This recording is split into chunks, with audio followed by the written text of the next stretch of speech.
ओम शांति। बाप दादा मधुवन। आज की मधुर मूल्य 14/1/2025। मीठे बच्चे, तुम्हारी नजर शरीरों पर नहीं जानी चाहिए। अपने को आत्मा समझो, शरीरों को मत देखो। प्रश्न: हर एक ब्राह्मण बच्चे को विशेष किन 2 बातों पर ध्यान देना है? उत्तर: पहला, पढ़ाई पर। दूसरा, देवी गुणों पर। कई बच्चों में क्रोध का अंश भी नहीं है। कोई तो क्रोध में आकर बहुत लड़ते हैं। बच्चों को ख्याल करना चाहिए कि हमको देवी गुण धारण करके देवता बनना है। कभी गुस्से में आकर बातचीत नहीं करनी चाहिए। बाबा कहते, किसी बच्चे में क्रोध है तो वह भूतनाथनी है। ऐसे भूत वालों से तुम्हें बात भी नहीं करनी है। गीत: तकदीर जगाकर आई हूँ। ओम शांति। बच्चों ने गीत सुना और कोई भी सत्संग में कभी रिकॉर्ड पर नहीं समझाते हैं। वहाँ शास्त्र सुनाते हैं, जैसे गुरुद्वारे में ग्रंथ का 2 वचन निकालते हैं, फिर कथा करने वाला बैठ उनका विस्तार करते हैं। आज की मुरली से मुख्य पॉइंट: एक निराकार शिव से मिल सकता है। इसको कहा जाता है रूहानी ज्ञान।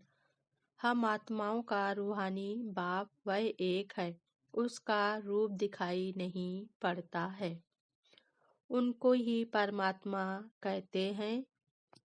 आत्मा को कुदरत ही कहेंगे। आत्मा बहुत छोटी है, जो इन आँखों से देखने में नहीं आती। इसे समझ सकते हैं, सिवाय परमपिता परमात्मा के आत्मा का ज्ञान कोई दे नहीं सकता। सबकी बुद्धि में एक रस तो बैठ नहीं सकता। घड़ी घड़ी बुद्धि में भी बिठाना होता है। हम आत्मा हैं। आत्मा को ही 84 जन्मों का पाठ बजाना है।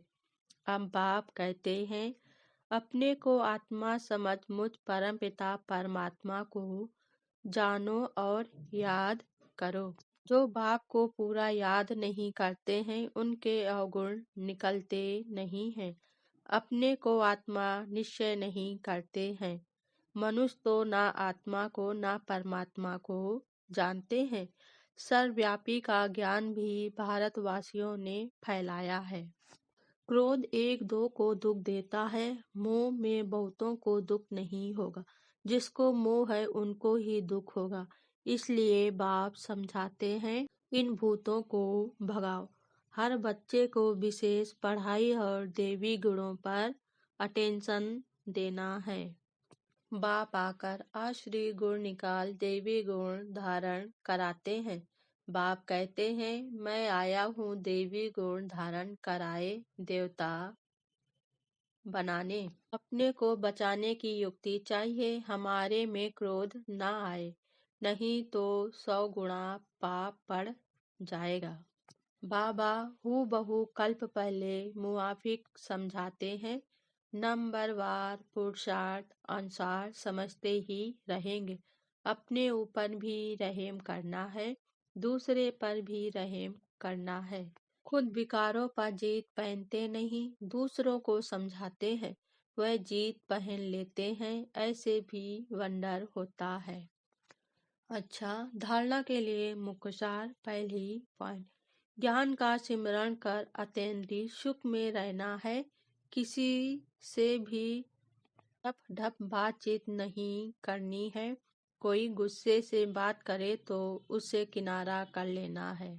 दूसरी पॉइंट: भगवान का वारिस बनने के लिए पहले उन्हें अपना वारिस बनाना है। समझदार बन अपना सब बाप हवाले कर मरमत मिटा देना है। अपने ऊपर आपे ही रहम करना है। वरदान आज बाबा ने दिया, साक्षी हो ऊंची स्टेज द्वारा सर्वात्माओं को साकार देने वाले बाप समान अव्यक्त फरिश्ता भव। स्पष्टीकरण: चलते फिरते सदैव अपने को निराकारी आत्मा और कर्म करते अव्यक्त फरिश्ता समझो तो सदा खुशी में ऊपर उड़ते रहेंगे। फरिश्ता अर्थात ऊंची स्टेज पर रहने वाला इस देह की दुनिया में कुछ भी नहीं। इस देह की दुनिया में कुछ भी होता रहे, लेकिन साक्षी हो, सब पाठ देखते रहो और साकाश देते रहो।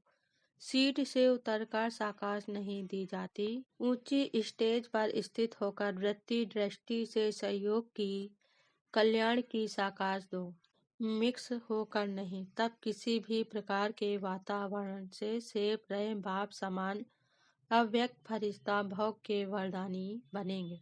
स्लोगन आज बाबा ने दिया, याद बल द्वारा दुख को सुख में और अशांति को शांति में परिवर्तन करो। अपनी शक्तिशाली मनसा द्वारा साकाश देने की सेवा करो। अपनी शुभ भावना, श्रेष्ठ कामना, श्रेष्ठ वृत्ति, श्रेष्ठ वाइब्रेशन द्वारा किसी भी स्थान पर रहते हुए मनसा द्वारा अनेक आत्माओं की सेवा कर सकते हो। इसकी विधि है लाइट हाउस माइट। मनसा द्वारा अनेक आत्माओं की सेवा कर सकते हो। इसकी विधि है लाइट हाउस माइट हाउस बनना। इसमें स्थूल साधन, चांस व समय की प्रॉब्लम नहीं, सिर्फ लाइट माइट से संपन्न बनने की आवश्यकता है। ओम शांति।